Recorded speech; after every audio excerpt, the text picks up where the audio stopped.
मंदिर के आराध्य परम स्मरणीय मेरे सत गुरुदेव गोपीदास साहब के चरण कमलों में अनंत बंदगी करते हुए यहाँ उपस्थित सतगुरु गोपी साहब गुरुकुल के 4 आचार्यों,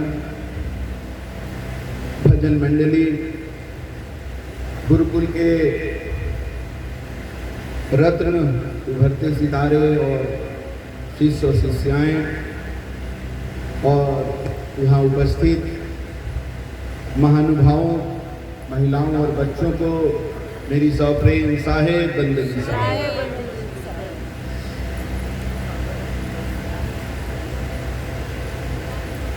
आज का ये सत्संग कार्यक्रम प्रकाश साहब और उनके परिवार के द्वारा आयोजित है, लेकिन ये प्रस्तुत किया जा रहा है सतगुरु गोपी साहब गुरुकुल के द्वारा। और इस गुरुकुल का परिचय संक्षिप्त में आप लोगों को कराया गया, लेकिन इसका सबसे बड़ा परिचय इस गुरुकुल के शिष्य शिष्या, आचार्य और गुरु ही हो सकते हैं। किसी भी स्कूल या कॉलेज या यूनिवर्सिटी की पहचान उसमें पढ़ने वालों की उपलब्धि और पढ़ाने वालों की क्षमता पर निर्भर करता है। वैसे ही ये महान गुरुकुल सतगुरु गोपी साहब की अमृतमयी ज्ञान धारा से सिंचित है। अपने जीवन को गुरु भक्ति और परमात्मा भक्ति में पूरी तरह से लगा देने वाले सतगुरुदेव गोपी साहब का शरीर तो इस रूप में हमें मिला, शरीर तो नहीं है, लेकिन उनका ज्ञान, उनकी वाणी, उनके शब्द अजर और अमर हैं। इस ब्रह्मांड में सदा ये शब्द सत्य अनुरागी जीवों को मार्गदर्शन प्रदान करते ही रहेंगे।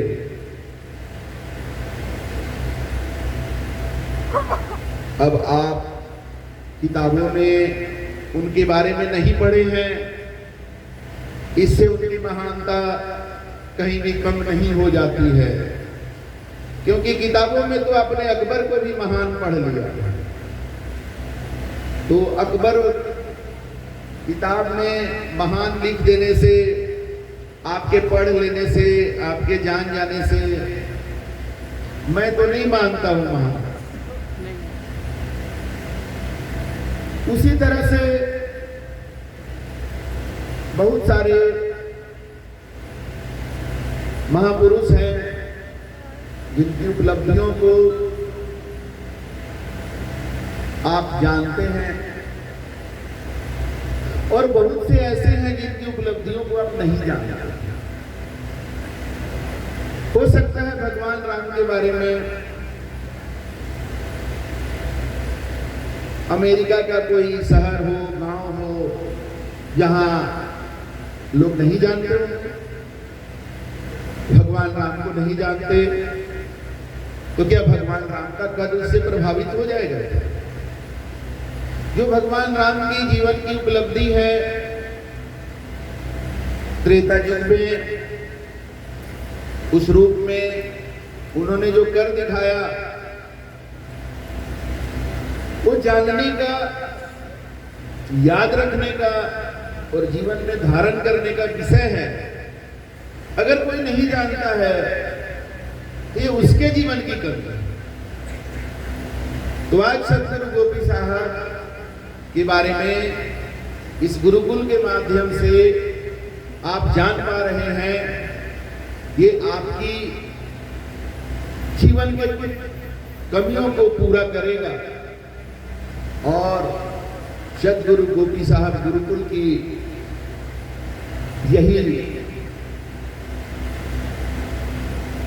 उपलब्धि है, यही इसका मिशन है कि उनकी वाणी से जिस तरह से हमारा जीवन बदला है, वैसे ही सभी सत्य अनुरागी जीव, ऐसे लोग जिन्हें सत्य से लगाव है, जो सत्य की खोज कर रहे हैं, उनका जीवन बदले। कैसा बदले? एक आम आदमी से वो पहले एक अच्छा इंसान बने, एक अच्छे इंसान से वो एक अच्छा भक्त बने और भक्त से भगवान बने। भक्त से भगवान बनना कोई नई बात नहीं है। हनुमान जी भगवान राम के बड़े भक्त हुए, लेकिन अब तो भगवान इस श्रेणी में आते हैं हनुमान जी। तो भक्त से भगवान बनना ये पुरानी रीत है, यही तरीका है। मिटना होता है, जो जिसके लिए जिसमें मिट जाता है वो वही बन जाता है। गंगा नदी जब अपने को समुद्र में मिटा देती है, उसके बाद वो समुद्र ही बन जाता है। लेकिन अपने छोटे से अस्तित्व को हम मिटाना नहीं चाहते और इसलिए छोटा ही बने रह जाते हैं, जबकि हमारा वास्तविक अस्तित्व, हमारा मूल अस्तित्व अथाह है, अपार है, अनंत है। क्योंकि मूल रूप में हम सब उस अनंत और असीम परमात्मा के ही अंश हैं। लेकिन गुरु के बिना, गुरु रूपी दर्पण के बिना हम अपने को पहचान ही नहीं पा रहे हैं। और इस माया जगत में, इस सरगुण संसार में हम अपने को किसी जाति से बांध करके देख रहे हैं, किसी खानदान से बांध करके देख रहे हैं, किसी पद से बांध कर देख रहे हैं। ये सब बहुत ही संकीर्ण पहचान है। और जब साधु संत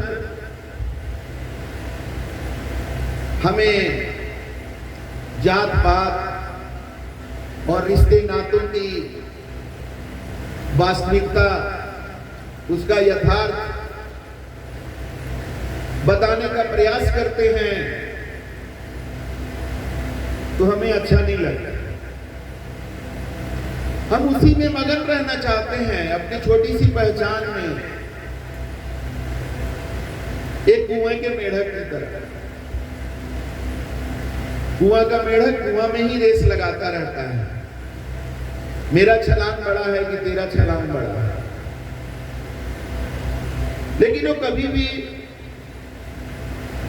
समुद्र का आनंद नहीं ले सकता है, जहां न जाने कितने भी छलांग लगा लो, कोई रोक टोक नहीं है, कोई सीमा नहीं है। उस आनंद को कभी नहीं जान सकता। उसका एक ही तरीका है कि कुआं के मेढक को कुआं की चार दीवारी से बाहर का एक छलांग लगाना होगा। कैसे लगाएगा? कुआं का मेढक कैसे छलांग लगा सकता है उतनी बड़ी? तो इसके लिए साधु संत अपना रस्सी और बाल्टी डाल देते हैं कुआं में। जो मेढक निकल सके, निकलना चाहे निकल जाए। फिर वो बाल्टी को ऊपर करते हैं, जो मेढक आ गया तो बाहर निकल गया, जो रह गया सो रह गया। फिर समय के अनुसार फिर बाल्टी डाला जाता है, फिर कोई बाल्टी में आ गया तो निकल गया। ये उपमा समझ पा रहे हैं? ये रस्सी बाल्टी डालना ही तो सत्संग है। बार बार यहाँ ये गांव धन्य है। ये नहीं सोचिएगा कि प्रकाश जी को खुश करने के लिए, इनके पिताजी को खुश करने के लिए या गांव वाले को खुश करने के लिए हम बोल दे रहे हैं। ये सब मेरा काम नहीं है, इसकी मुझे आवश्यकता नहीं है। ग्रंथों में लिखा हुआ है, धन्य हृदय अनुरक्त है, धन्य हृदय अनुरक्त है और धन्य वो ग्राम है जहां जन्मे गुरु भक्त है।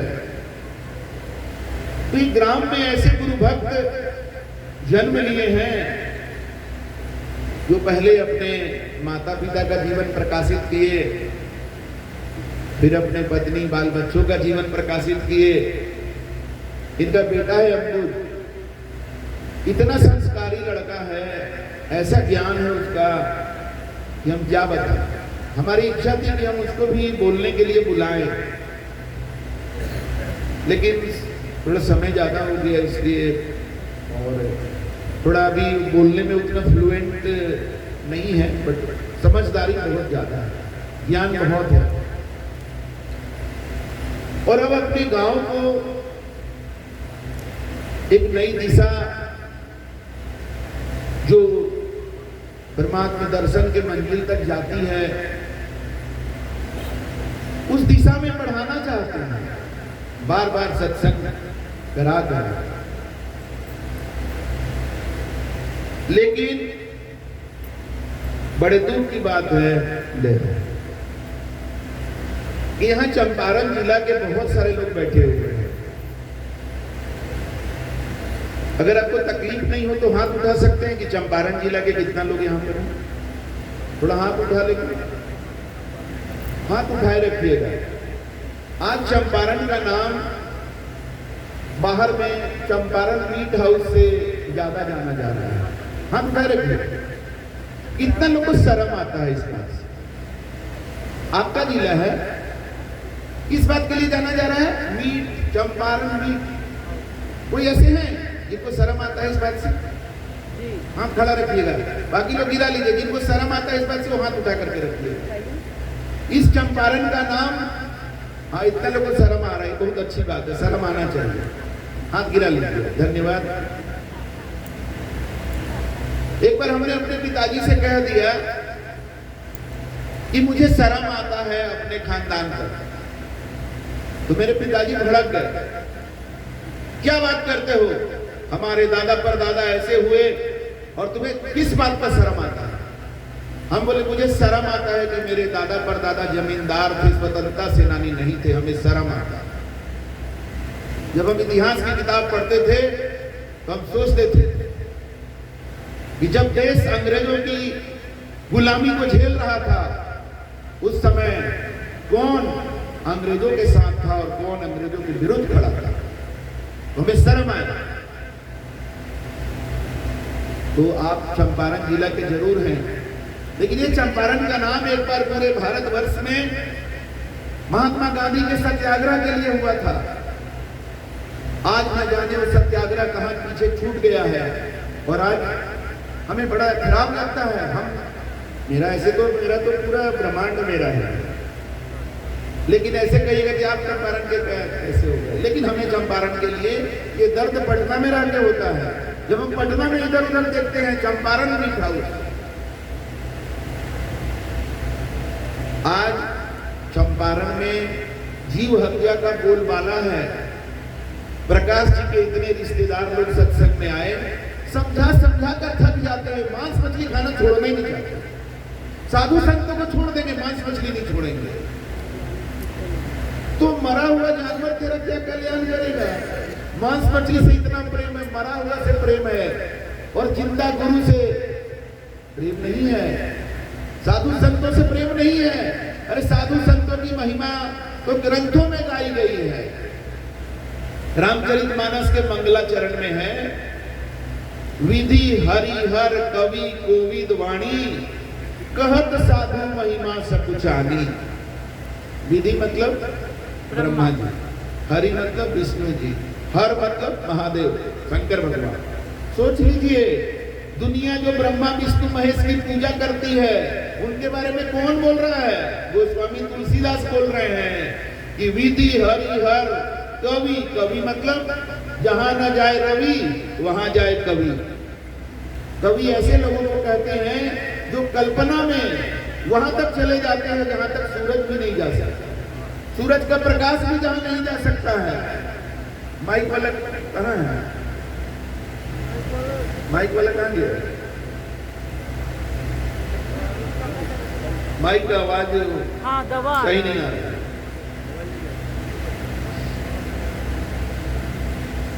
तो विधि हरिहर कवि, कवि जिसकी कल्पना इतनी विशाल होती है, सूरज के रोशनी से भी पार, कोविद विद्वान, कहत साधु महिमा सकुचानी। साधु संतों की महिमा कहने में सकुचाते हैं कि कहीं कुछ गलत न बोल जाए, कहीं कुछ कम न बोल जाए। क्योंकि दरोगा को अगर सिपाही कहिएगा तो बुरा तो माने, वैसे को संकोच होता है। तो आगे गोस्वामी तुलसीदास कहते हैं, सो मोसन कही जात न कैसो, इसलिए हमसे नहीं कहा जा रहा है। कैसे? साग मणि मणिगुण गण जैसे। साग बेचने वाला जैसे मणि का गुणगान कैसे कर सकता है? सोचिए गोस्वामी तुलसीदास साधु संतों के सामने अपने को कैसा महसूस कर रहे हैं। और वो तो क्या, वो बता रहे हैं कि ब्रह्मा विष्णु महेश भी संकोच करते हैं। कहत साधु महिमा सकुचानी। वो साधु संतों का यहाँ कदर नहीं है, यहाँ मरा हुआ मुर्गा का कदर है, मरा हुआ बकरा का कदर है। बोलता है कि कैसे छोड़ दे, मत छोड़ो, तेरा उसी से प्रेम है, देखेंगे आगे तेरा कितना साथ देगा। तो मर गया, तेरा क्या साथ देगा? पेट में चला गया, फिर आगे किसी को मार के ले आओगे, मरा हुआ से तुम क्या साथ दोगे? क्या होगा? ऐसे ही देखते हैं कि चंपारण में जात पात इतना गहरा जड़ पकड़ा हुआ है कि जात पात के बिना लगता है लगा जिंदगी ही नहीं चलेगा। अरे ये सब तो सुविधा के लिए बना लिए, और आप किसी एक जाति विशेष के गढ़ में रहते हैं तो आपका काम बन जाता है। कहीं ऐसा ना हो कि जिस जात को आप नीचे समझते हैं या जिसके प्रति आप वैमनस्य रखते हैं, कहीं आगे चल के आपका बेटा को, आपका नाती पोता को उन जातों के बीच में रहना पड़े। और तब जब वो जात वाले अपना दिखाएंगे ना, तब पता चलेगा कि क्या होता है जात पात। अपने करने में तो बड़ी मजा आता है, जब दूसरा उल्टा गियर लगा देता है ना जात के नाम पर, तब रोना आता है, उसमें बाप बाप करने लगता है। अभी हमारा एक बहुत पुराना परिचित धनबाद के सत्संग में गए तो वहां मिल गया, तो हम पूछे कैसा चल रहा है? बोला ठीक नहीं चल रहा। तो हम बोले कि भाई हम तो औपचारिकता में नहीं पूछते हैं, ये जो एक औपचारिकता होता है ना, क्या हाल है? अब अगला का हाल क्या है, जैसा भी हो, सुनना चाहता है कि बोलो चुपचाप कि ठीक है, बस हो गया, बात खत्म। कोई चाहता है कि हम पूछे क्या हाल है तो कोई दुख बताने लगे, लेकिन हम तो उसी के लिए हाल पूछते हैं कि बताओ अगर कोई प्रॉब्लम है तो हम क्या सॉल्व कर सकते हैं, हम करेंगे। हम अपने शिष्य लोग से भी बात करते हैं तो पूछते हैं कोई दिक्कत तो नहीं है, बताओ हम सॉल्व करेंगे, जो हम कर सकते हैं करेंगे। तो हमने पूछा कि क्या ठीक नहीं है, तो बोला कि एक तो पत्नी कभी कभी काली का रूप ले लेती है, और दूसरा ऑफिस में जातिगत भेदभाव मेरे साथ बहुत ज्यादा हो रहा है, बहुत टॉर्चर करते हैं। ऑफिस क्या है, भारत सरकार का पदाधिकारी है, ये जाति आधारित पॉलिटिक्स इतना ज्यादा घुसा हुआ है ना, क्या बताएं। तो हमको दो प्रॉब्लम बता दिया, तो दो प्रॉब्लम में से तो पहले एक को सॉल्व करेंगे तब ना। तो हम बोले पत्नी काली का रूप ले लेती है तो बहुत जनरल प्रॉब्लम है, तो ये वाला को थोड़ा बाद में देख लेंगे, थोड़ा ऑफिस वाला को सॉल्व करते हैं इसका। तो हम बोले कि आपके साथ जात पात का भेदभाव किया जाता है ना, हम भी ऑफिस में काम करते हैं, मेरे साथ भी किया जाता है। तो बड़ा उत्सुक हो गया, आप क्या करते हैं? हम बोले हम कुछ नहीं करते हैं, हमारा जो काम है वो हम करते रहते हैं और मालिक पर छोड़ देते हैं। और जानते हैं मेरे से 2 लेवल ऊपर का पदाधिकारी जो मेरे को तंग कर रहा था, तो हम क्या कर सकते हैं? ऑफिस में तो भाई उसका पद बड़ा है तो पावर उसके पास जाता है, तो हम अपने परमात्मा को बता सकते हैं। तो हमने अपने परमात्मा को बताया, मतलब दिल में दुख लगा तो दिल में ही तो मालिक है। उसका ऐसा दुर्गति हुआ, इतना बेआबरू हो कि उसको काम छोड़ना पड़ा। रिटायरमेंट के बाद कॉन्ट्रैक्ट पर काम कर रहा था, 3 साल का कॉन्ट्रैक्ट था, 1 साल में उसको छोड़ के भागना पड़ा। और ऐसा भागा कि उसका विदाई समारोह के लिए सब तैयारी किया गया था, उसको आने का हिम्मत ही नहीं, ऐसा भागा। तो हमने उसे कहा कि देखो ये मेरे लिए काम किया, तेरे लिए शायद काम नहीं करेगा। बोले क्यों? क्योंकि हम जाति भेदभाव नहीं करते हैं, तो अपना मेरा मालिक सुने, तुम तो खुद करता है, हम तुमको जानते हैं अच्छा से, बहुत बड़ा जातिवादी है, लेकिन अभी फंस गया है।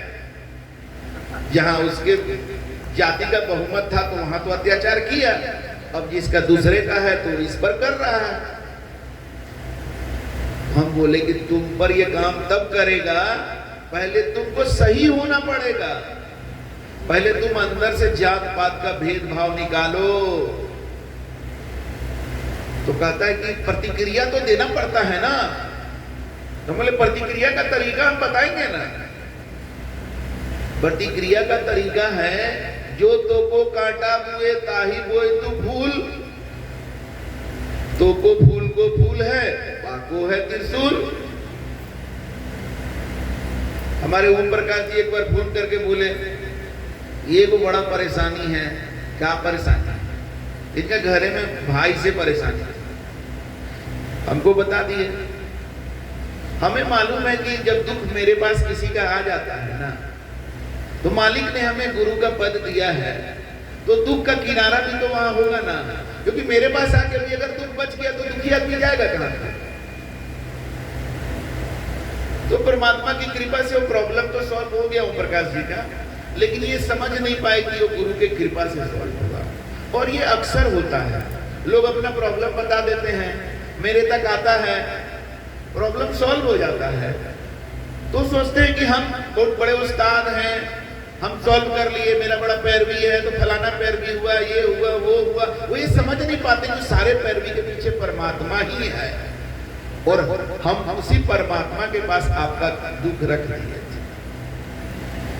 ऐसा इसलिए नहीं समझते हैं क्योंकि हम ये सब बात नहीं बोलते हैं ना कि 51,000 रुपया लगा करके तो हवन करवाइए तब आपका प्रॉब्लम सॉल्व होगा, या एक रसीद कटवाइए हमारे गुरुकुल के नाम पर, या आप 10,000 रुपया दीजिए हम जाप करेंगे आपके लिए। ये सब हम नहीं बोलते हैं, हम चुपचाप सुन लेते हैं।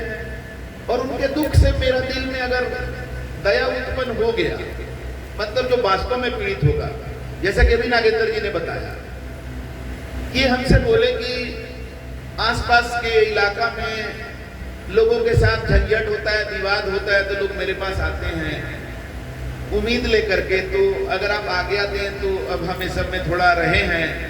तो हम बोले इनको कि आप पहले ये परखिए कि दोनों पक्ष में से सही कौन है। गलत का साथ दीजिएगा, मेरा उसमें सहमति नहीं रह सकता। वो एक पक्ष तो सही होगा। कई बार गलतियां दोनों पक्ष में होती हैं, लेकिन फिर भी एक पक्ष तो ज्यादा गलत होता ही है, तभी लड़ाई ऐसी होती है। अब जैसे भारत और पाकिस्तान को बराबर में आप कैसे तोल सकते हैं? वो घटिया गिरा हुआ देश, और कहां भारत का अपना संस्कार है। तो क्या भारत के सैनिक गोलीबारी नहीं चलाते हैं क्या? बॉर्डर पर चलाते हैं, लेकिन उकसाने पर चलाते हैं। उकसाता कौन है? वही गलत है। तो उस तरह से जब किसी का समस्या हम सुनते हैं, जब हमें दिल में लग जाता है कि नहीं इनके साथ गलत हो रहा है मालिक, हम और किसको बोल सकते भाई? हम अपने जीवन में सोर्स पर भी थोड़ी कमाए, हम नेता के पीछे थोड़ी घूमे हैं, हम पुलिस वाला के पीछे थोड़ी घूमते हैं। हम तो पुलिस वाला को हमको पावर मिला हुआ है कुचल देने का। रोड पर अगर मेरे सामने आ गया तो कुचल सकते हैं 2-3 पुलिस वाला को, ये मेरे गुरु से आशीर्वाद मिला हुआ। अभी तक कोई आया नहीं है, गाड़ी वाड़ी नहीं रोकते हैं जल्दी, पुलिस वाला हाथ देगा तो गाड़ी नहीं रोकते हैं, कुचल देंगे सामने आएगा तो, ऐसा हमको आशीर्वाद मिला हुआ है। तो हम पुलिस वाला के पीछे नहीं जाते हैं। अबे पुलिस वाला सुनेगा तो कर क्या लेगा? तुम तो ऐसे ही सत्य को पीछे ही पड़ा रहता है। अभी बरही में जो है एक जो है सत्संग का कार्यक्रम चल रहा था। अब उसमें बगल वाले को पसंद नहीं आया, तो हरिजन एक्ट में जो सत्संग करा रहे थे उनके ऊपर केस कर दिए। तो उन लोग भी केस किए, तो जो सत्संग करा रहा था उसका केस खारिज कर दिया इंक्वायरी ऑफिसर कि नहीं इन लोग का केस में कोई दम नहीं है। और जो झूठ मूठ का केस किया था उसका केस को स्टैंड कर दिया।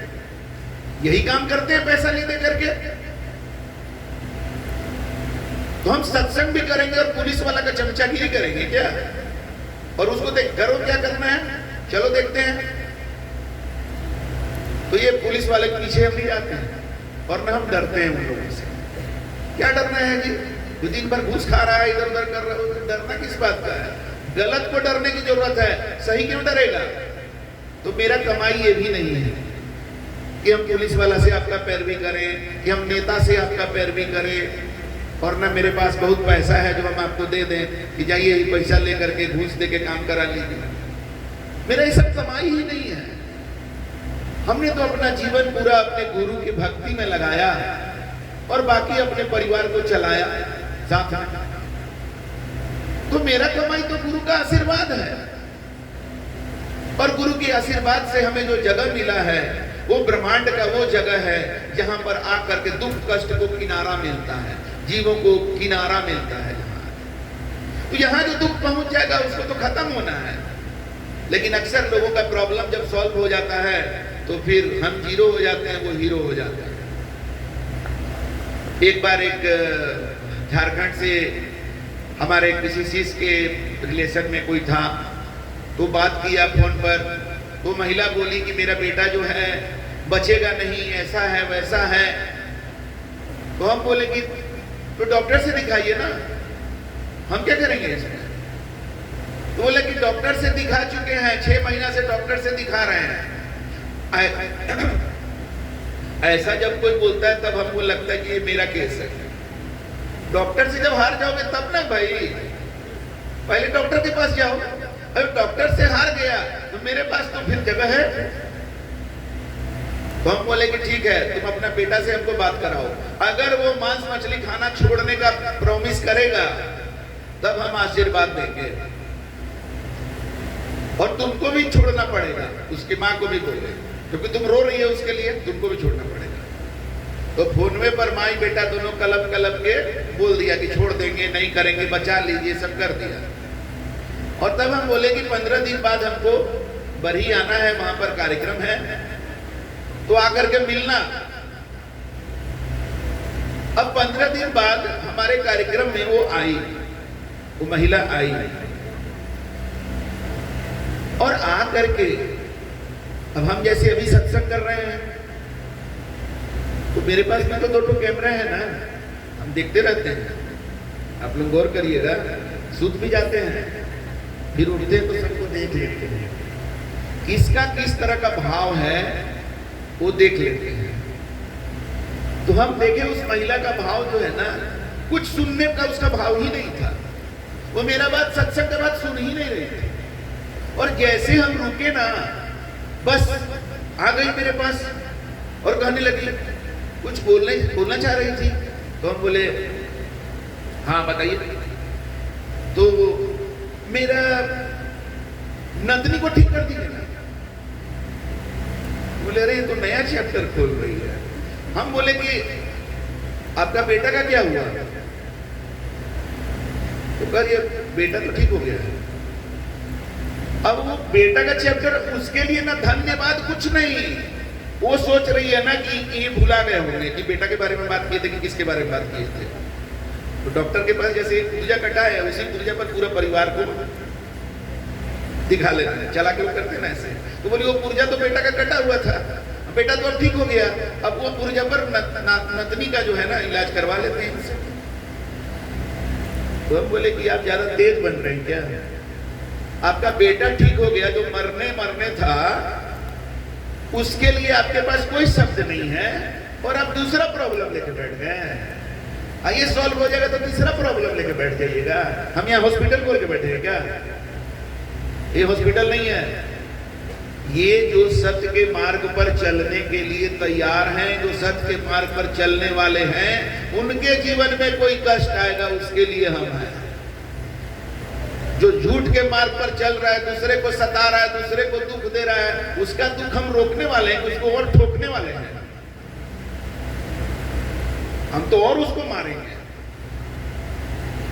एक बार मेरा एक रिश्तेदार फोन किया, फोन करके बोला जरा बिजली का मीटर में कुछ सेटिंग करना है। हम बोले कहाँ सेटिंग करना है? नहीं वो बहुत बिल आता है, बिल कम हो जाए। तो हम बोले महाराज के क्या हमको नहीं पहचानते हैं, हम तो ऐसा कर लोग को खोज खोज के सजा दिलवाते हैं और अब हम ही से कह रहे हैं सेटिंग कर। नहीं तो आप बिजली विभाग में हैं, अपने रिश्तेदार हैं। तो ज्यादा होशियारी साधु संतों के साथ करना ठीक नहीं होता। साधु संत का आशीर्वाद जो है वो बहुत बड़ा होता है। यहाँ गुरुकुल की आचार्य बैठी हैं प्रियंका साहब, इनके पिताजी को पटना का 2 डॉक्टर बता दिया कि कैंसर हो गया है। ये बात वर्ष 2016-17 की होगी। ये फोन की गुरुदेव को, इतना रोई फूट फूट करके जैसे कि इसके पिताजी चले ही गए। गुरुदेव का हृदय द्रवित हो गया अपने भक्त के प्रति, क्योंकि इनकी भक्ति बहुत तगड़ी है, गुरु के आगे किसी को लगाती ही नहीं है। तो भाई गुरु भी तो सोचेंगे ना। गुरुदेव ने फोन पर ही कह दिया कि तुम केवल अपने पिताजी को पटना ले आना, हम अभी पटना आने वाले हैं, वो हमसे कंठी ले लेंगे, वो ठीक हो जाएंगे। उनको लाद उद करके लाया गया पटना। कार्यक्रम में वो कंठी लिए और उसके बाद वो वापस गांव गए। गुरुदेव शरीर छोड़ दिए वर्ष 2020 में। इनके पिताजी टनाटन हैं अभी। उस समय कमर के पास से ऐसे झुक गए थे, जैसे नागेंद्र जी की पत्नी कैसे चलती है वैसे हो गए थे, अभी सीधा हो गए हैं। तो वो गुरुजी सीधा कर दिए। ये गुरुजी नागेंद्र जी को पत्नी को काहे नहीं सीधा कर पा रहे हैं? ये गुरुजी में लगता है पावर कम है। अरे ये गुरुजी नागेंद्र जी की पत्नी को कैसे सीधा कर देंगे? जब वो मांस मछली खाने वाली बहू के साथ लगन लगाए रहती है तो हम कैसे सीधा कर देंगे? भाई मेरे अनुसार जो चलेगा तब ना हम उसको सीधा कर देंगे। चलोगे उल्टा, कहोगे कि सीधा कर दे, हाँ हम क्या सीधा करेंगे, हम और उल्टा कर देते हैं उसको। क्या ग्रंथों में लिखा हुआ है कि जो बार बार समझाने से नहीं समझे, कहे कि हम गढ़ा में जइबे करेंगे, तो उसको पीछे से 1 लात दो ताकि जल्दी पहुंच जाए। ये सब काम हम ग्रंथों में जो सही चीज मिलता है उसका पालन करते हैं। तो अभी प्रियंका जी के पिताजी एकदम 6 फीट लंबे होंगे करीब, इस एज में मतलब 75 प्लस, खूब बिहार सरकार का पेंशन लेते हैं, मस्त खाते पीते हैं और फेसबुक, यूट्यूब, व्हाट्सएप करते रहते हैं। जांच होता है, कोई मतलब न शुगर न बीपी, कुछ नहीं। इसको कहते हैं संत का आशीर्वाद। तो क्या हमारे गुरु जी को कैंसर हॉस्पिटल खोलना था जी? नहीं, वो तो ऐसे भक्त के लिए करते हैं। नहीं करेंगे तो कौन करेगा? ऐसा भक्त कहां जाएगा जो अपना पूरा जीवन गुरु के लिए लगा दिया, तो दुख में कहां जाएगा? तो उसका तो सुनना ही पड़ेगा ना। तुम अपना जीवन कहां लगा रहे हो? तुम याद करना, मुर्गवा को जितना को मारे हो, सबको प्यार किए हो, अपने अंदर ले गए हो, उसको याद करना, देखेंगे कितना बचाएगा। अरे वही सब अंदर जा करके ना कैंसर और तरह तरह का जो बीमारी सब होता है, वही सब जाके पैदा करेगा एक दिन तुम्हारे अंदर। जो इनके पिताजी भी करते थे, मांस मछली खाते थे, गांजा भी पीते थे, सब गुरुदेव के कहने से छोड़ दिए तो ठीक हो गए? नहीं, मांस मछली नहीं छोड़ेंगे। हाँ, आशीर्वाद दे दीजिए, ये सब नहीं होने वाला। दूसरा चीज, ये यहाँ जो हम देखते हैं तो मांस मछली से प्रेम, दूसरा जात पात से बहुत प्रेम है। अपना जात वाला बहुत अच्छा है और दूसरा जात वाला खराब है। ये मुसलमान से कम कहाँ हुए थे? मुसलमानों में भाईजान के लिए वो जान दे देता है, भाईजान के लिए जान दे देगा। और जिसको वो भाईजान नहीं बोल रहा है तो काफिर है, उसका जान ले लेगा। तो ये कहां अंतर हो गया? किस बात के लिए आप अच्छे हैं? वो तो कम से कम जाति से बड़ा सोच पर चल रहा है। ये जो जाति को लेकर के जो चल रहे हैं तो सोच बहुत छोटा है। वो तो कम से कम मुसलमान तो पूरा विश्व में है, वो पूरा विश्व के मुसलमानों के लिए सोचता है, पूरा विश्व के मुसलमान को भाईजान बोलता है। आप तो अपने बिहार में एक जात वाला जो है ना, वो भी जात के अंदर क्षेत्रवाद करता है। बोलेगा हम फलाना जगह का राजपूत से शादी नहीं करेंगे, तो हम फलनवा भूमिहार से शादी नहीं करेंगे। और तो और एक कायस्थ जाति में हमने देखा है, वो बोलेगा कि श्रीवास्तव अंबष्ट से शादी नहीं करेगा, कर्ण अंबष्ट से शादी नहीं करेगा, कर्ण से करेगा। क्या मतलब है? जात के अंदर जात, कितना छोटा दायरा में चाहते चले जा रहे हो। अपनी पहचान को मिटाना पड़ेगा। परमात्मा अनंत है, असीम है। परमात्मा चाहिए तो इन दीवारों को तोड़ना पड़ेगा। हम कई बार बोलते हैं, लोगों को खराब लगता है, भगवान किसी राजपूत, भूमिहार, ब्राह्मण, कुर्मी, यादव, किसी को भगवान नहीं मिलेंगे। भगवान हिंदू और मुसलमान को भी नहीं मिलेंगे, सिख और ईसाई को भी नहीं मिलेंगे। भगवान जब मिलेंगे तब सिर्फ भक्त को मिलेंगे, और भक्त का कोई जात नहीं होता। भक्त तो दास होता है और सिर्फ अपने परमात्मा का दास होता है। तो परमात्मा तो कर रहे हो, भगवान को जाकर के नदी में ढूंढते हो, तालाब में ढूंढते हो, पहाड़ में ढूंढते हो, पेड़ में ढूंढते हो, लेकिन भगवान को ढूंढने के लिए पहले भक्त तो बन जाओ। तुम जहां हो वहीं पर भगवान मिलेंगे। कबीर मन निर्मल भया, जैसे गंगा नीर, पीछे पीछे हरि फिरे, कहत कबीर कबीर। कितनी बड़ी बात है। सदगुरु कबीर कह रहे हैं कि अगर तेरा मन निर्मल हो गया तो तुम्हारे पीछे भगवान घूमेंगे भाई, तुम्हें बुलाते हुए भगवान घूमेंगे।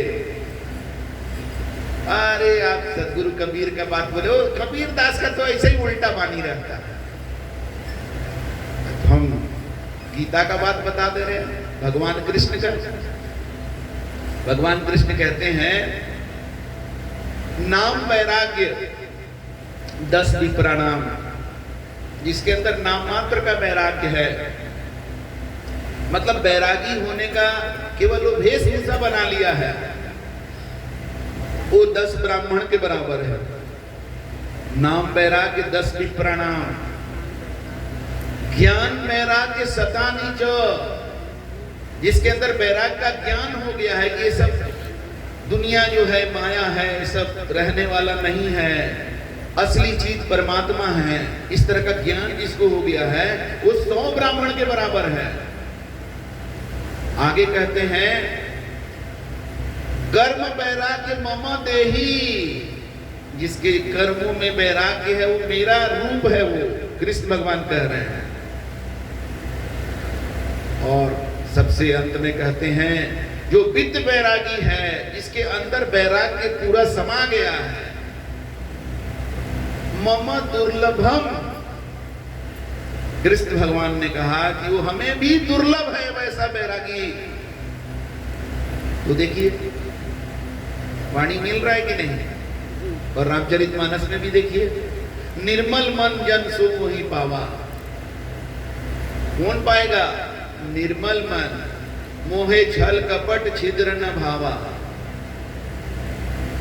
तो कोई उपाय नहीं है, कितना भी यज्ञ करा लो, अष्टजाम करा लो, कीर्तन करो, जाप करो, तंत्र करो, मंत्र करो, कुछ नहीं होगा। निर्मल होना पड़ेगा, अपना बुराई को छोड़ना पड़ेगा। अब ये बात हम कहते तो कहते धर्म परिवर्तन, हम कहां बोल रहे हैं? हम तो गलती परिवर्तन का बात कर रहे हैं, अपना गलती को छोड़ना होगा। तो गलती जो नहीं छोड़ पाता है वो हमको छोड़ देता है, तो वो तो काहे छोड़ दिया? अरे नहीं, वो धर्म परिवर्तन की बात करते, कबीर वाला। इसीलिए ऐसे लोगों को थोड़ा ज्ञान देने के लिए हम अपना फेसबुक में लिख दिए हैं कि मैं भाई कबीरपंथी नहीं हूं। कि ले तुम और क्या चाहता है? फेसबुक को सोशल पहचान आजकल बताया जाता है। कोई आदमी मान लीजिए आज कांग्रेस पार्टी में है, अगर आज वो पार्टी बदल लेगा ना तो फेसबुक में पहले चेंज कर लेगा, क्योंकि वो सोशल पहचान है। अब पार्टी बदल ली और फेसबुक में राहुल गांधी का लोगो लगाया हुआ है तो आदमी मानेगा? इसीलिए हम फेसबुक का अपना लोगो में डाल दिया कि मैं कबीरपंथी नहीं हूं, मैं गुरु भक्त हूं, बस मेरी यही पहचान है। और मैं आपको भी इसी के लिए प्रेरित करता हूं कि गुरु की महिमा इतना बताई गई है ग्रंथों में, 7 द्वीप 9 खंड में गुरु से बड़ा न कोई, करता करे न कर सके गुरु करे सो होए, गुरु गोविंद दो खड़े काके लागा पाए, बलिहारी गुरु आपना जिन गोविंद दियो बताए। अभी हिंदी में नहीं समझ में आ रहा तो संस्कृत में समझ लो। गुरु ब्रह्मा गुरु विष्णु गुरुदेव महेश्वर, गुरु साक्षात परम ब्रह्मा तस्मै श्री गुरुवे नमः। तो इतना जिस गुरु का महिमा है, हो सकता है कि वो गुरु हम नहीं हो, कोई तो होगा ना जी। ग्रंथ में जब वर्णन है तो कोई तो सही गुरु होगा। तो हमको नहीं मानते हो, हमको इसका कोई दुख नहीं है। हमें दुख ये होता है कि हमको तो मानता नहीं है, जो अवेलेबल है, जो आपके पास आता है उसको तो मानता नहीं है, और कहीं खोजने जाता नहीं है, किसी को गुरु बनाता नहीं है, अपने ज्ञानी बना हुआ है। इसका भी दुख उतना नहीं होता। दुख तो तब होता है जब अपने ज्ञानी बना हुआ है लेकिन इसका जिंदगी पे खाली दुख भरा हुआ है। अब बहुत लोग लाज से हमको दुख भी नहीं बताते हैं, अब नहीं बताते हैं।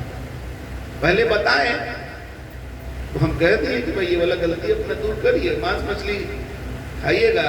हम भाई परमात्मा के नियम को नहीं ना बदलेंगे, हम तो परमात्मा के नियम पर चलने वाले हैं और चलाने वाले हैं, तो चलने के लिए तैयार है। तो परमात्मा का नियम क्या कहता है? जैसा कर्म करोगे वैसा फल देगा भगवान, ये है गीता का ज्ञान। बोए पेड़ बबूल का तो आम कहां से होए? ये सब किसका नियम है जी? सब परमात्मा का नियम ही तो है, गीता में लिखा हुआ है।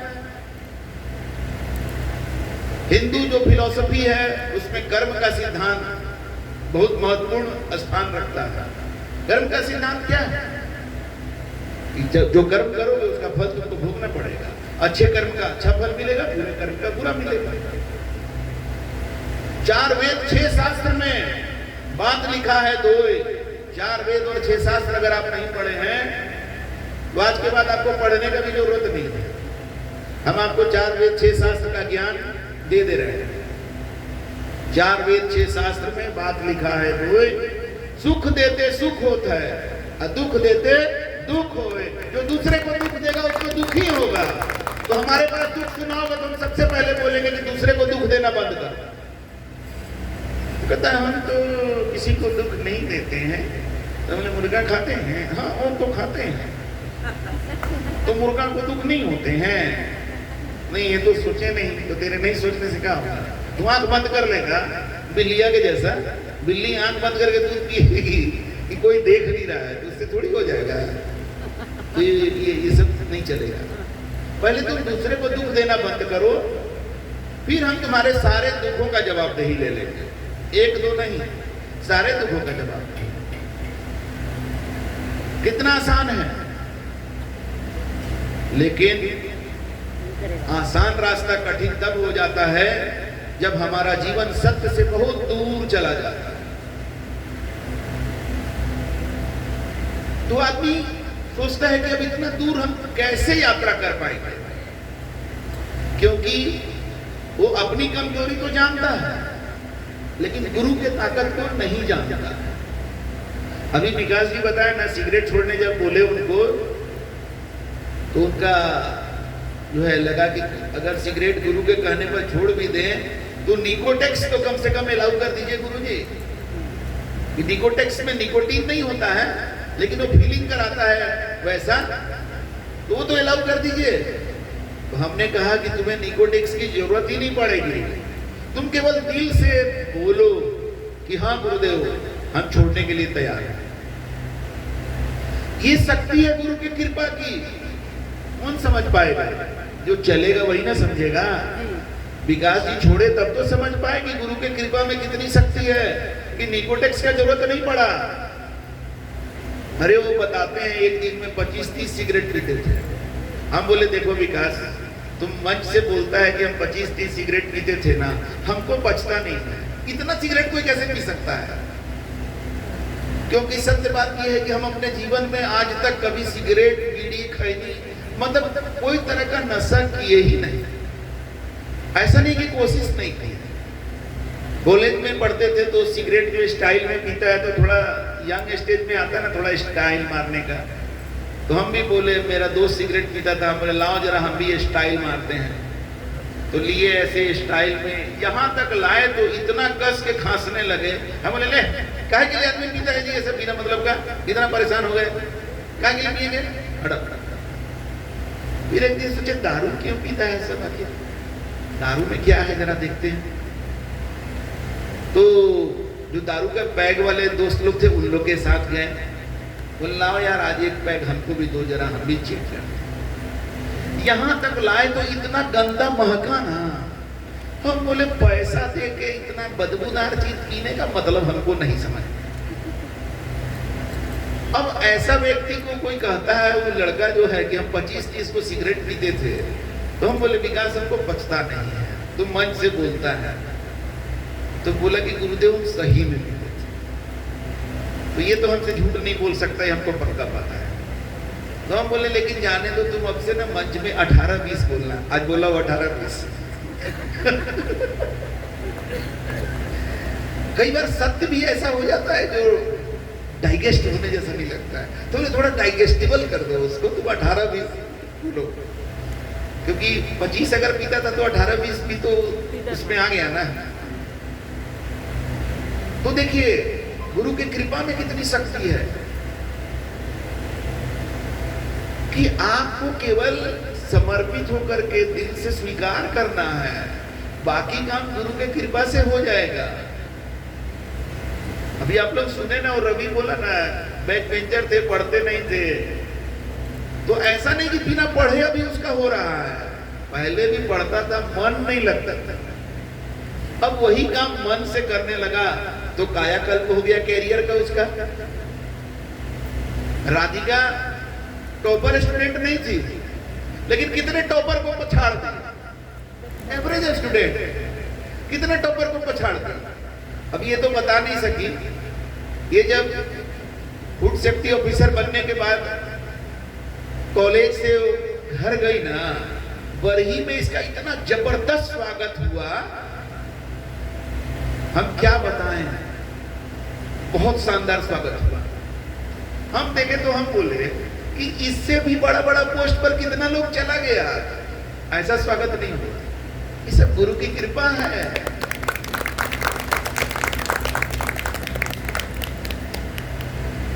तो ये तभी समझ पाएंगे जब कृपा का पात्र बनेंगे, तभी कृपा समझ में आएगा। पात्र बनते नहीं हैं और कृपा चाहते हैं। एक बार हमारे घर में एक महिला आई, हमें देखी तो हमारे पत्नी को कह रही है, आपके पति जी बाबा जी हैं। तो हंसने लगी, तो कहती है, अगर इनको प्रणाम करने से मेरा पैसा बढ़ेगा तब हम करेंगे। हम बोले कोई आवश्यकता नहीं है, हम आपकी परीक्षा में पास होना नहीं चाहते। ऐसे लोगों को मैं नहीं ढूंढ रहा, जिनका पैसा बढ़ेगा तब वो हमको पहचानेंगे। तो उसका मुंह बन गया, फिर हम अपना दूसरे रूप में चले गए। ये कोई तरीका है क्या साधु संतों को उससे बात करने का, साधु संतों को पहचानने का, परखने का? ये तरीका है क्या? अरे साधु संतों को परखने का तरीका तुमको जानना पड़ेगा। ग्रंथों में बताया गया है, दया, गरीबी, बंदगी, समताशील, उपकार, इतने लक्षण साधु के, कहें कबीर विचार। साधु का इतना लक्षण बताया गया है, इनसे परखो। और सबसे बड़ी पहचान साधु संतों की होती है शब्द से, उनके शब्द को परखो। हमारे शब्द को तौल के देख लीजिए, हम घंटों बोलेंगे। हमारा YouTube चैनल पर शॉर्ट वीडियो डाला हुआ है, पूरा उसको निकालिए, उसमें से कोई गलती निकालिए। बस मेरा चैलेंज है कि ये बात आप गलत कर रहे हैं। अभी भी हम बोल रहे हैं, किसी को लगता है कि कोई गलत बात बोले हैं तो हम यही मंच पर रहेंगे, आप आइए हमको बताइए। साधु संतों के की पहचान उनके शब्द से होती है और उनके रहनी गहनी से होती है। रहन सहन कैसा है, तो उसके लिए तो नजदीक आना होगा ना। तो डर लगता है कहीं बाबा लपेट न ले, काहे कि लपेटने वालों के साथ ही हो ना। बाबा भी वही नजर आते हैं, नहीं नहीं ऐसा नहीं है ना, थोड़ा न्यूज पेपर में आया हुआ था एक बाबा के बारे में, और टीवी पर न्यूज दी देखे तो बाबा लोग ऐसे करते हैं वैसे करते हैं। बाबा लोग ही खाली करते हैं क्या? डॉक्टर लोग नहीं करता है, नेता लोग नहीं कर रहा है, वकील नहीं कर रहा है, तो सबको तो नहीं छोड़ते हो। तुमको सबसे सस्ता बाबा लगता है छोड़ देना, तो जितना सस्ता लगता है ना बाबा को छोड़ना, उतना ही महंगा पड़ेगा, हम बता दे रहे हैं। तो गलत तो हर रूप में, हर प्रोफेशन में, हर फील्ड में आपको गलत मिलेंगे, तो सही भी तो है ना। अगर सही नहीं होगा तो ये दुनिया चल पाएगी क्या? अगर सच्चे गुरु नहीं है तो ब्रह्मांड चल जाएगा। साधु संत नहीं होंगे तो ब्रह्मांड चल जाएगा क्या? आप खोजते नहीं है, खोजिए ठीक से, संगत करिए। डर लगता है ठगाने का। एक बार मेरे गुरुजी से कोई बोला, ये बाबा लोग के पास जाने में ना डर लगता है थोड़ा कि ठगा ना जाए। तो गुरुदेव बोले, तुमको आंख है कि नहीं, दिमाग है कि नहीं, तो कैसे ठगा जाएगा तुम? तुम अपना आंख खुला रखो, दिमाग जगह रखो, कैसे ठगा जाएगा तुम? एक बात बताओ, तुम अपना मोबाइल छोड़ के जाओ साधु संतों के नजदीक, कहीं तुमको सम्मोहित करके तेरा UPI से पेमेंट ना करवा दे, मोबाइल घरे छोड़। जमीन का कागज घर पर रख लेना, कहीं लिखवा न ले जमीन। और क्या है, आजकल तो कैश वैस उतना ज्यादा लोग लेके नहीं चलते हैं, कैश भी छोड़ देना घर पर, क्या ले लेंगे? अरे संगत तो करो। और हम तो उसमें से थे जो हम कहें कि भाई हम तो ठगाने के लिए तैयार हैं, लुटाने के लिए तैयार हैं, क्योंकि ये जिंदगी को तो एक दिन खत्म ही हो जाना है। लेकिन हम सही संत तक पहुंच करके रहे, हम ठगाए भी तो बड़ा दुख लगता था कि वो कैसे हमको ठग दिया। लेकिन जब ठगाते थे तो और कसम खाते थे कि सही बाबा तक तो पहुंच के ही रहेंगे, और हम पहुंच के रहे। जब हमारे गुरुदेव मिल गए, लेकिन मलाल था कि वो कैसे ठग लिया। तो गुरुदेव एक लाइन ऐसा बोले, बस एकदम शांति आ गया। गुरुदेव बोले, कबीर कहे आप ठगाइए। संत लोग क्या कह रहे हैं कि ठगाइए। कबीर कहे आप ठगाइए और न ठगिए कोई। ठगा जाओ लेकिन कभी ठगो मत किसी को।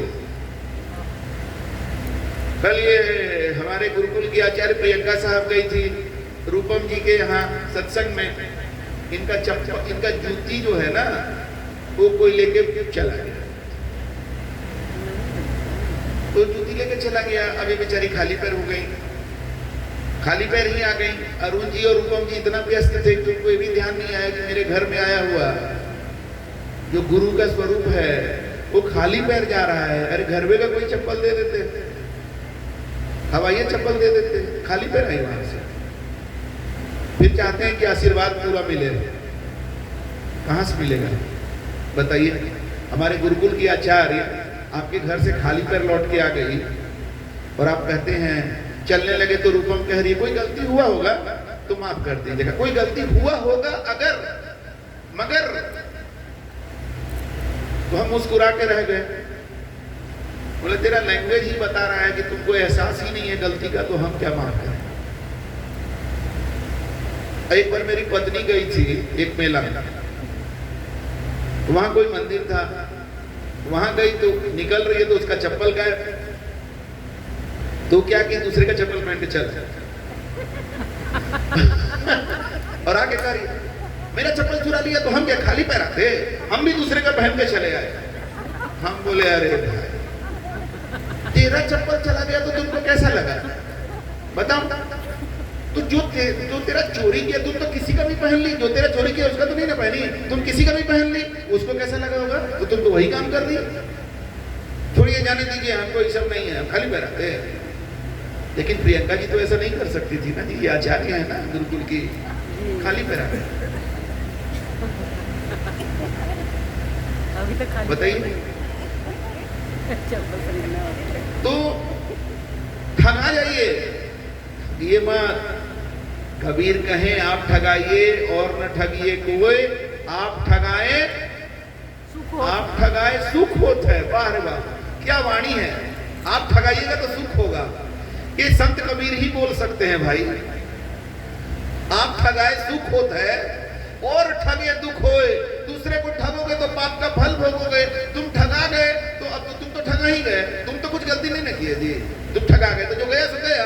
आगे क्या होगा, सुख मिलेगा, सुख ही मिलेगा, कभी गलती तो किया नहीं।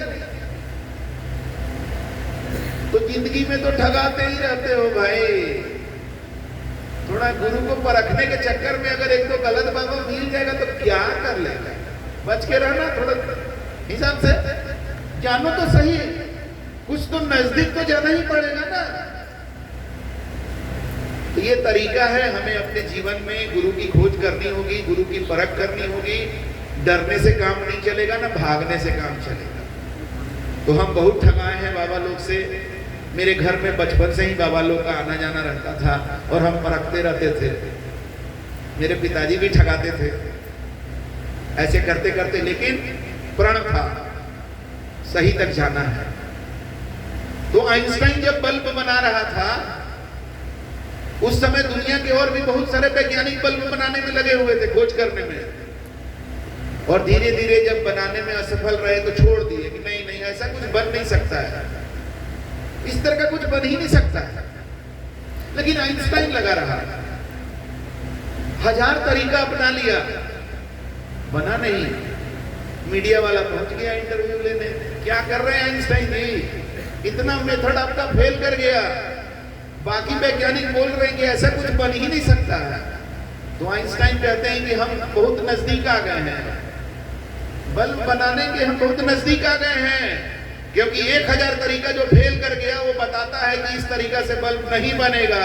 इसका मतलब किस तरीका से बनेगा उसके नजदीक हम आ गए।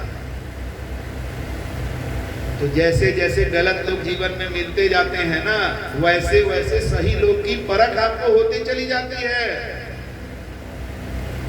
जीवन में निर्णय लेना बहुत महत्वपूर्ण है। लेकिन कोई स्कूल कॉलेज है जो आपको निर्णय लेने का पढ़ाई करवा देगा? निर्णय लेकर ही आप सीख सकते हैं। एक बार बहुत ही सफल व्यक्ति रतन टाटा से पूछा गया कि आप कैसे सही निर्णय लेते हैं, तो रतन टाटा ने कहा कि हम सही निर्णय लेने के पीछे नहीं भागते हैं, हम निर्णय लेकर उसको सही साबित कर देते हैं। तो उनको बड़ा अच्छा लगा। तो हिम्मत रखना पड़ेगा, हिम्मते मर्द और मर्दे खुदा। तो चलिए, आप लोगों से बात करके बहुत अच्छा लगा। तब आप लोग अपना जगह जो अकड़ करके जकड़ के बैठे हैं उसको छोड़ करके परमात्मा की तरफ आगे बढ़िएगा, उसका हमें इंतजार है। प्रकाश जी बोल दिए हैं कि साल में पहले एक सत्संग कराते थे, अब 2 कराएंगे, लेकिन अब 2 में यहाँ तो होगा कि एक यहाँ होगा, एक मुंबई में होगा। ये तो आप लोग पर डिपेंड करेगा और प्रकाश जी पर करेगा। तो ये तो अपना प्रयासरत रहे हैं, लेकिन आप अपने हिस्से का काम नहीं करिएगा तो कम से कम आप भगवान पर तो दोष नहीं ही दे सकिएगा, इतना तो तय बात है। दोष देने के लिए आप स्वयं को ही रहेंगे। एक बार हम अपने गुरुदेव से पूछे थे, गुरुदेव एक व्यक्ति को 2 घंटा समझाए थे, 1-on-1, अकेला एक व्यक्ति और गुरुदेव। हम लोग वहां बैठकर सुन रहे थे, बड़ा आनंद आ रहा था। एक से एक बात गुरुदेव बोल रहे थे और हमको लग रहा था कि इतना बात सुनने के बाद तो ये आदमी बदल ही जाएगा, कोई सवाल ही नहीं है कि नहीं बदलेगा। तब अगले दिन गुरुदेव चले गए और हमको वो आदमी मिला। तो हम बोले कि गुरुदेव का वाणी वचन सुनकर कैसा लगा? तो कहता है कि साइंटिफिक नहीं लगा, बहुत तर्कसंगत नहीं लगा उनका बात। तो हम उसके बाद एक लाइन भी नहीं बोले, उसके कोई समझाने का प्रयास नहीं किए। जब कोई बेवकूफ भी होगा ना, जो जब मेरे गुरुजी नहीं समझा सके उसको 2 घंटा में, तो फिर हम क्यों माथा रगड़ेंगे वहां पर? हम चुपचाप साइड हो गए और तब गुरुजी से पूछे कि गुरुदेव ऐसा बेहुदा आदमी आखिर कब सुधरेगा? ये इसको आप 2 घंटा समझाए और कहता है कि साइंटिफिक नहीं लगा, तर्कसंगत नहीं लगा, ये ऐसे लोग कब सुधरेंगे और इनका क्या होगा? तो गुरुदेव ने कहा कि बेटा, जब अंत समय आएगा ना, शरीर जब उसका पूरा जर्जर हो जाएगा तब उसको समझ में आएगा, और उस समय रोने के अलावा उसके पास कुछ नहीं बचेगा। तो अंत में इन्हीं वाणी वचनों के साथ कि वैसा आपके साथ न हो, आप समय रहते चेत जाए, हम इसी के लिए आए हैं। प्रकाश जी का यही मकसद है कि जागे हुए के साथ ना आनंद कर सकते, सोया हुआ आदमी के साथ आप क्या आनंद करिएगा? जितना लोग जगेंगे हम लोग का आनंद बढ़ेगा। तो इसी के साथ अपने वाणी को ही विराम देते हैं। थोड़ा टाइम ज़्यादा हो गया है, कोई बात नहीं है। शादी विवाह में तो आप लोग रात भर जग करके जो है मतलब आनंद लेते हैं, तो थोड़ा सा आज भी कुछ लेट हो गया तो क्षमा करिएगा। साहेब बन के